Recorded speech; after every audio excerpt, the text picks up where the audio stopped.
Thanks for clicking on the video. So last week I saw on Andrew Huang's channel, he put up a video where he took this really low tone and actually used frequency modulation and some other techniques to peel off a lot of sounds and harmonics from that low fundamental. Then he used some different techniques to really cut that sound into a super cool sounding dubstep track. And then I thought, you know what? The DPO has a lot of options for frequency modulation and wave folding and different ways to shape the waveform and automate and modulate and do all kinds of different things. So I think I can get a lot of those same dubstep type sounds from that oscillator. So let's give it a try and build a patch and see how good that oscillator is at creating that mangled dubstep bass. All right, well, I'm going to start by just laying in a simple beat that I made with the MakeNoise. So that's just a kick drum, a snare, and the hi-hats. So let's lay that in and that'll kind of give us somewhere to start.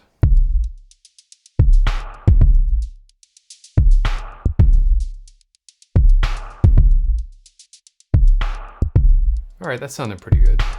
Now I'm going to use the DPO to actually try to create that mangled characteristic dubstep bass.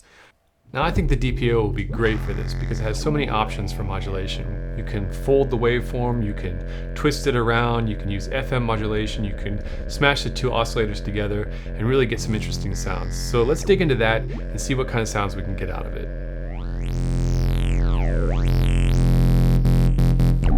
All right, that sounded pretty cool. Yeah.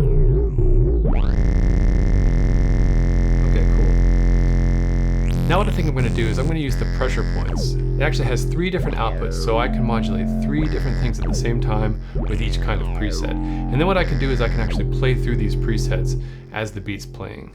So now I'm going to cue up this beat and I'm just going to play through and I'm going to tweak some parameters and try to get some really cool mangled bass sounds from this.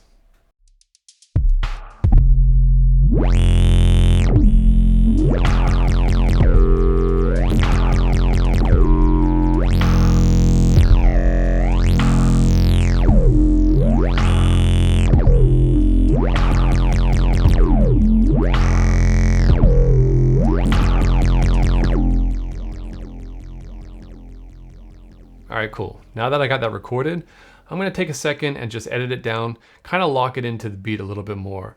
Now, the pressure points is a great module and it can really do a lot of things, but it's a little finicky at times, and sometimes it's hard to get the hits exactly on the beat. So I'm just going to take a minute, lock this into the beat a little bit more, and maybe add a little bit of a bit crushing spice or some other things to it too, to see if we can get it mangled even more. All right, yeah. All right, yeah. That sounded pretty cool, but I think it can use just a little bit more grit. And what better to bring in that grit than the kick drum of doom, also known as the Besimilus Iteritas alto. So I'm going to build a quick patch with the Besimilus and see if I can bring in a little bit more grit to that bass line.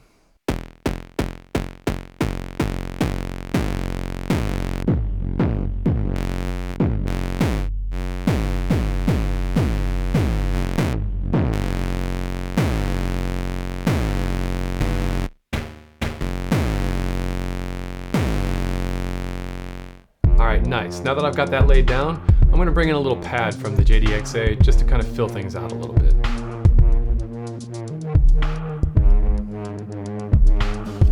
Alright, awesome. Here comes the drop. Let's see how that Besimilus is mixing with that DPO bass. Ah, nice. Sick. Yes, we're getting there. I like it.